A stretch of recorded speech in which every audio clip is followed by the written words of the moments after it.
Que Dios les bendiga, mis hermanos. Vamos a continuar los estudios que estamos haciendo sobre la vida de Jacob. Estamos exactamente en el capítulo 31. Hoy vamos a empezar hablando en el versículo 44 hasta el 50, cuando Jacob y Labán establecen un pacto de paz entre ellos. Vamos a orar. Te damos gracias, Padre Santo, por la plenitud que tenemos en Jesucristo, y gracias porque en esta hora nos permite entrar en tu palabra. Permite, oh Señor, que el Espíritu Santo nos ayude a entender y a encaminar nuestro espíritu en tu palabra, que podamos andar en ella. Perdona nuestras faltas y nuestros pecados, en el nombre de Jesús. Amén. Bueno, recapitulando lo que habíamos visto hasta aquí en el estudio pasado, recordamos que Jacob se va en casa de Labán sin avisar, sin despedirse de su suegro. Toma todas sus pertenencias, sus hijos, a Lea y a Raquel, y huye y llega hasta muy lejos, casi 7 días de camino del lugar de donde él vivía, y allí hace campamento. Pero Labán le alcanza y de alguna manera, por sueño, Dios habla a Labán y le dice: procura no maltratar a mi siervo, no maltratar a Jacob. Y aparentemente las intenciones de Labán en el primer encuentro, al llegar allí donde está Jacob, era porque sentía un poco de celo y quería despedirse de sus hijas. Pero la verdadera realidad de Labán era porque estaba detrás de sus ídolos. Los ídolos habían sido robados por su hija menor, por Raquel. Y aunque él buscó en diferentes lugares de donde ellos estaban allí acampados, no pudo encontrar aquellos ídolos. Y esta ocasión fue decisiva para Jacob, el cual le dijo varias verdades y cómo él lo maltrató mientras estuvo allí durante aquellos 20 años. Y en aquella búsqueda que no pudo encontrar nada,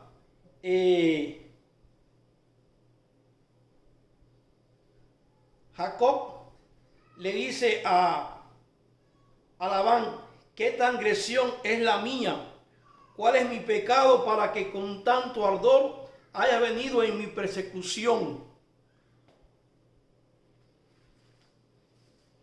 Jacob le dice delante, y lo decíamos en el estudio pasado, está diciendo estas palabras delante de toda aquella familia que él tenía, de todas aquellas personas que habían también seguido a Labán hasta allí. Y no queda otra alternativa que establecer entre ellos un pacto. Y es en el versículo 44 que vamos a empezar en este día. Dice así, Génesis 31, versículo 44. Ven pues ahora y hagamos un pacto, tú y yo, y sea por testimonio entre nosotros dos. Entonces Jacob tomó una piedra y la levantó por señal, y dijo Jacob a sus hermanos: recoged piedras. Y tomaron piedras, hicieron un majano y comieron allí sobre aquel majano.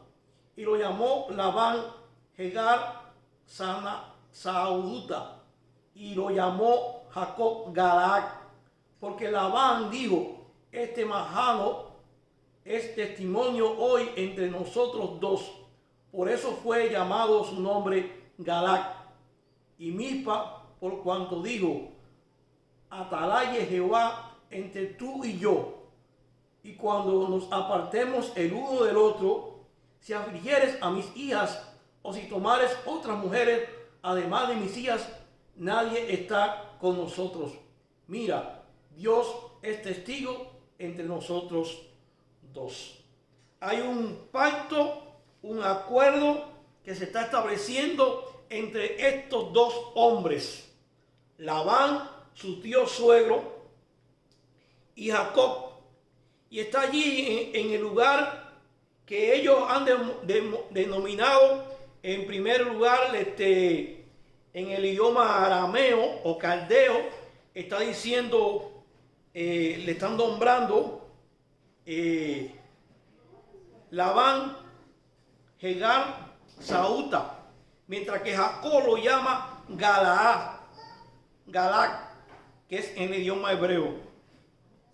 Labán nada ha encontrado, su búsqueda ha sido en vano, y es el momento para establecer un pacto. Y allí en aquel lugar acomodan un montón de piedras y hacen como dice aquí la escritura que estábamos leyendo, hace un majano, un lugar o un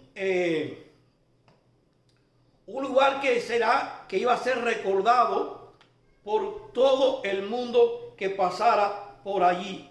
El pacto quedó formalmente establecido de forma legal bajo palabra. Es muy importante, hermano, que nosotros cuando demos nuestra palabra no la estemos variando.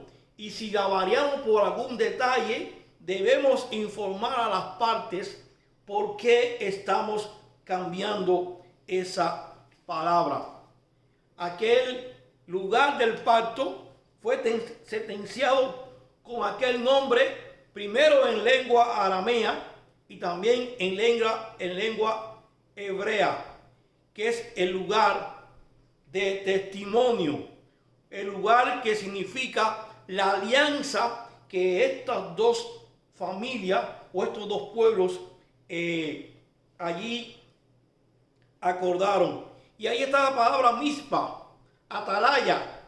Si haces mal, Dios lo verá y de ello actuará contra el transgresor. Por tanto, dice el versículo 50, Dios es testigo entre los dos. Ya Jacob había comprendido que Dios estaba en todas partes, lo había visto en Betel cuando él venía del camino hasta donde vivía Labán. Y habíamos leído ya en estudios anteriores, en Génesis 28:16, ciertamente dice Jacob, Jehová está en este lugar y yo no lo sabía. Y esta es la experiencia de David cuando escribe en el Salmo 139, y nosotros muchas veces hemos tomado este texto para anunciar que nadie puede huir de la presencia de Dios. ¿A dónde iré de tu espíritu y a dónde iré de tu presencia? Si subieras a los cielos, allí estás tú. Y si el sol hiciere mi estrado, he aquí, allí tú estás. Si tomare las alas del alba y habitara en el extremo del mar, aún allí me guiará tu mano y me asirá tu diestra. Dios, hermano, lo abarca todo. Nadie puede obrar sin que Dios lo vea. Ahora está establecido correctamente un pacto y que serviría o que servirá para testimonio para siempre. Había un acuerdo que no debía ser quebrantado. Y ahora es el momento para que cada uno vaya por el camino diferente. En el capítulo 53, en el versículo 53 hasta el 55, se recoge ya la despedida y la separación de los caminos entre Jacob y Labán, y la despedida amorosa y fraternal de Labán hacia sus hijos. Dice el versículo 53, y el Dios de Abraham, y el Dios de Nacor juzgue entre nosotros, el Dios de sus padres. Y Jacob juró por aquel a quien temía Isaac su padre. Entonces Jacob inmoló víctimas en el monte y llamó a sus hermanos a comer pan, y comieron pan y durmieron aquella noche en el monte. Y se levantó Labán de mañana y besó sus hijas y sus hijos y sus hijas, y los bendijo, y regresó y se volvió a su lugar. Fíjense que es el Dios de Abraham, es el Dios de Nacor, juzgue entre nosotros, el Dios de sus padres. Jacob juró por aquel Dios, el Dios de Isaac, pero todavía Jacob no tenía un verdadero encuentro con ese Dios. Ni era tampoco el Dios de Labán, porque sabemos que Labán era un idólatra que había llegado hasta allí con el único pretexto de rescatar los ídolos, aquellas estatuillas que simbolizaban para él algún tipo de protección y de seguridad. De todas formas, había un acuerdo de paz entre estos hombres. Y Jacob,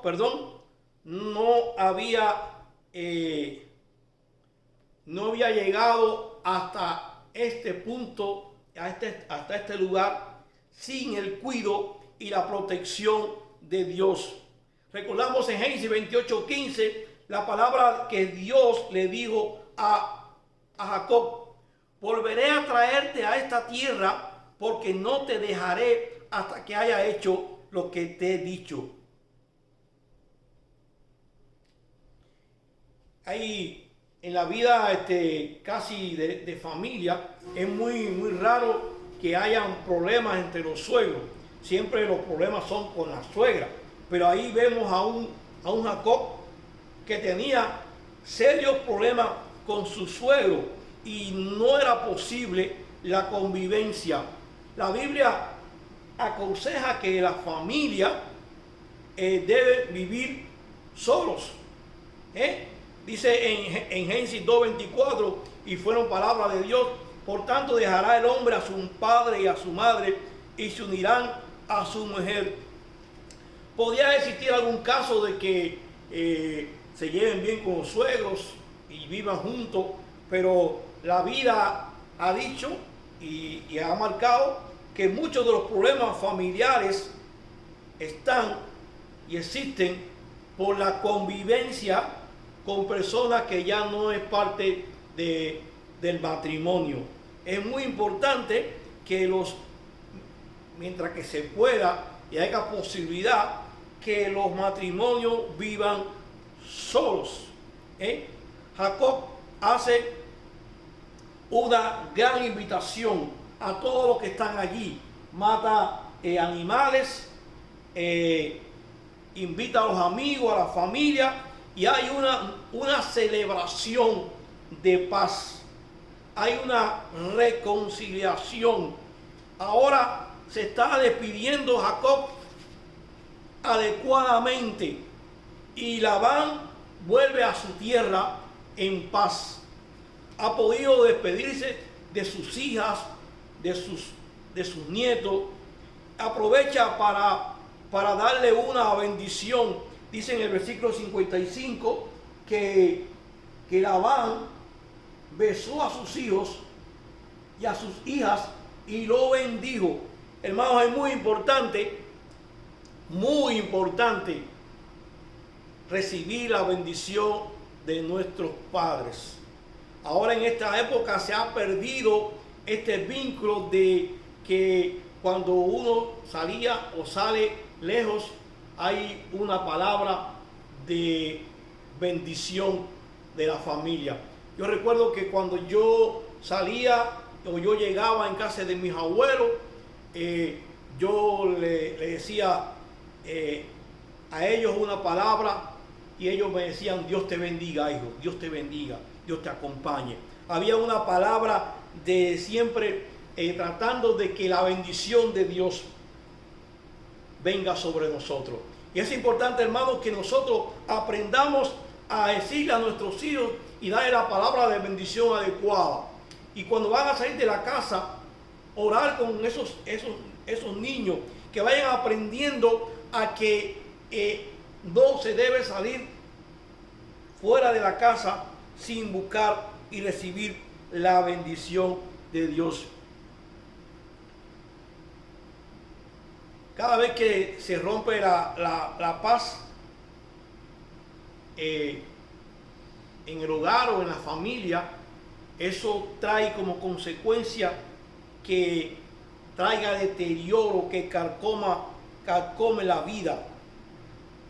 Raquel y Lea no habían, de alguna manera, no habían comprendido inicialmente cuando Jacob le habla a ella y le dice y le hace un recuento de que Dios le había hablado.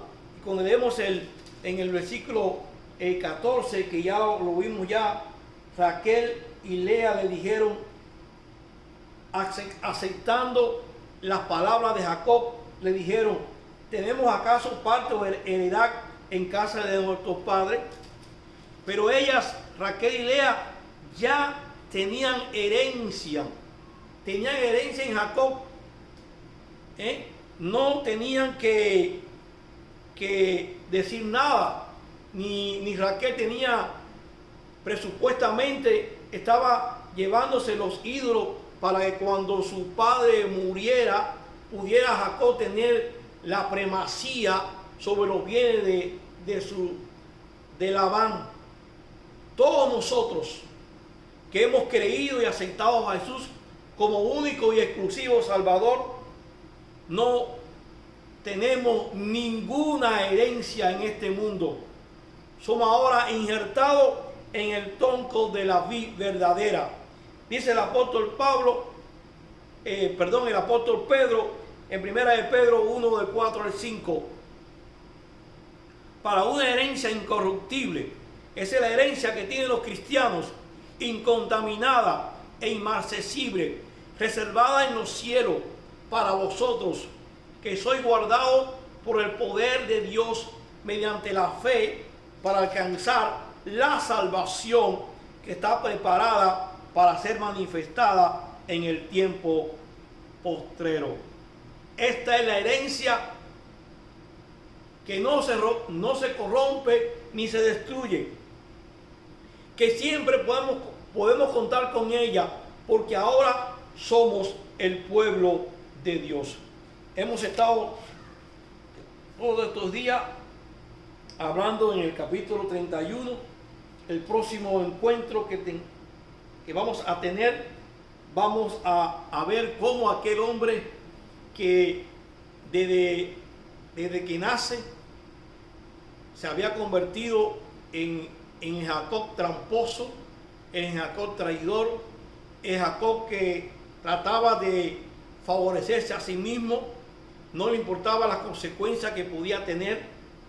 Cuando él compra la primogenitura por un plato de lentejas y después de una manera astuta roba la bendición principal, vistiéndose como su hermano y trayéndole comida que su padre no le había dicho que la trajera. Y ahora Jacob está en el camino de regreso a casa. Y vamos a ver en el capítulo 32 cómo Jacob es transformado por el poder y la misericordia de Dios y recibe un nuevo nombre. Él allí en el camino recibe un nuevo nombre. Vamos el próximo estudio lo empezaremos en el capítulo 32. Les invito a orar. Te damos gracias, Padre, por tu palabra. Gracias porque ella es un refrigerio para nuestros corazones. Permite, Señor, que siempre tengamos presente el deseo de leer tu palabra y estar en tu presencia. Perdona nuestras faltas y nuestros pecados. En el nombre de Jesús. Amén.